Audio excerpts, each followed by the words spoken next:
good day everyone. Today I will discuss about two topics in biochemistry, which is ester bond and Oreo cycle.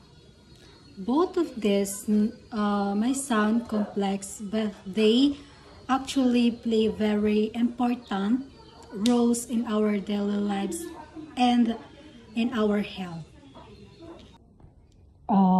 First, let us start with the ester bond. Ester bond is a type of chemical bond that nagpo-form siya when ang carboxylic acid na nagre-react siya pag may alcohol na releasing a water molecule pag nagpa-process is called esterification. Why is this important? Because ester bonds are very common in nature and in the human body.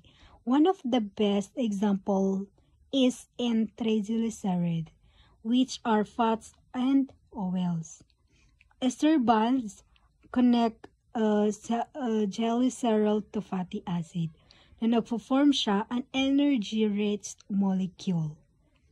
These fats then serve as one of the major storage forms of energy in our body. Example of ester bond is butter and cooking oil. Kasi the fats we eat every day are made possible by ester bonds. And sa prutas naman, like bananas, pineapples, apples, and their sweet aroma and flavor come from compounds that contain ester bonds. Now let's move to the Oreo cycle. Oreo cycles, also known as the ornithine cycle, is a process that takes place in the liver. Its main job is to remove excess nitrogen from our body. Okay, when we eat food that contains protein, for example, chicken, fish, eggs, or beans, our body digests the protein into amino acid. But when amino acid are broken down for energy, they release nitrogen. Too much nitrogen is harmful because it turns into ammonia, which is a very toxic to the body.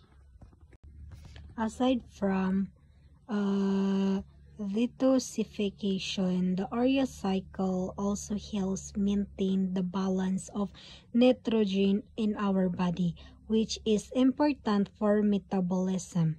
It shows us the body has a very intelligent system to recycle and remove waste properly. Both sila, ester bond and the Oreo cycle, may look simple in theory, but in reality, they play vital roles in survival. Without ester, our body cannot store energy properly. Without the Oreo cycle naman, our body cannot detoxify nitrogen, which can be life-threatening. Okay, so ester bond is nag-give siya ng energy storage, while ang Oreo cycle naman is gives us waste removal. Together, they help maintain the balance and health of our body.